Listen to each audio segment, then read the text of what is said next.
Howdy, y'all. I'm Isaiah James. I'm the face behind my YouTube channel, my Twitter, Facebook, all that. So, I was thinking about another video idea, and I thought I'd go over something that I decently know of. That being life laws. So, I live in Texas, and I've had very few issues regarding the knife laws. I've had a few people come up to me and be like, "Hey, didn't you know the knife law is you can't have anything longer than 4.5 inches? If you do, it's illegal." And I simply tell them, "No, it's not right." I did have one instance fairly recently. Well, I say recently, a few months ago, where someone asked me or said something along the lines of basically, "Hey, we have a policy that doesn't allow weapons of any kind." And I had a pleasant conversation with that guy.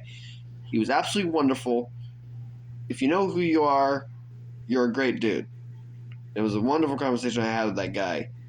And, as someone in Texas who carries, I don't carry a firearm, not yet. I'm only 20 years old. I don't have my license yet.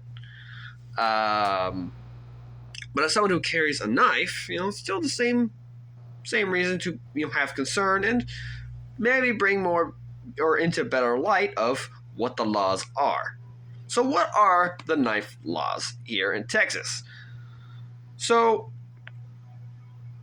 in 2018, in 2018, Governor Greg Abbott, again, this is for educational purposes. This has nothing to do with politics, but Governor Greg Abbott passed a law and made some changes to the law regarding knives.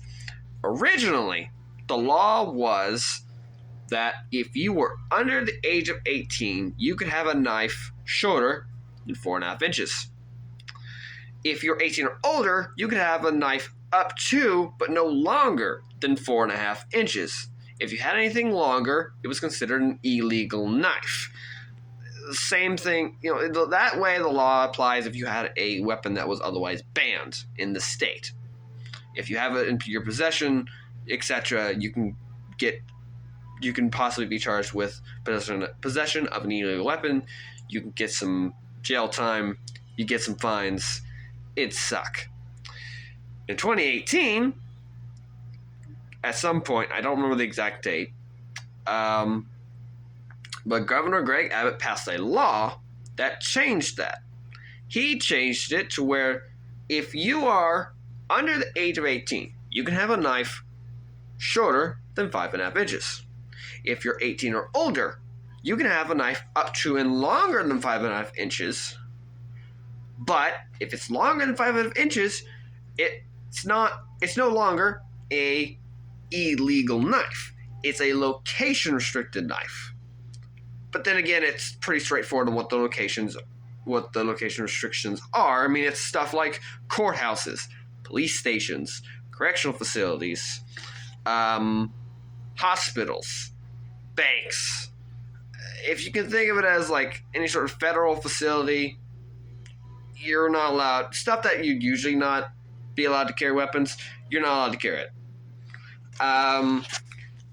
And bars that get 51% or more of their sales and have the sign posted on their storefront, they get 51% or more of their sales from alcohol, and they are required by law, doesn't matter what state you're in, you are required by law to post a 51% sale sign outside your establishment on the outermost part of your establishment, stating that you get 51% of your sales by alcohol, which basically, and with that sign, it basically says no weapons at all, no knives, no guns, nothing. This is basically, the 51% is basically insurance policy for people who decide to rob the place or be stupid. Basically, it's them saying, "Oh, how dare you? You'll slap on the wrist." Sorry, I didn't mean to shake the camera. You get a slap on the wrist. "Oh, you didn't listen to the sign. Guess what? You're going to get more jail time." Yeah, those are the modern laws.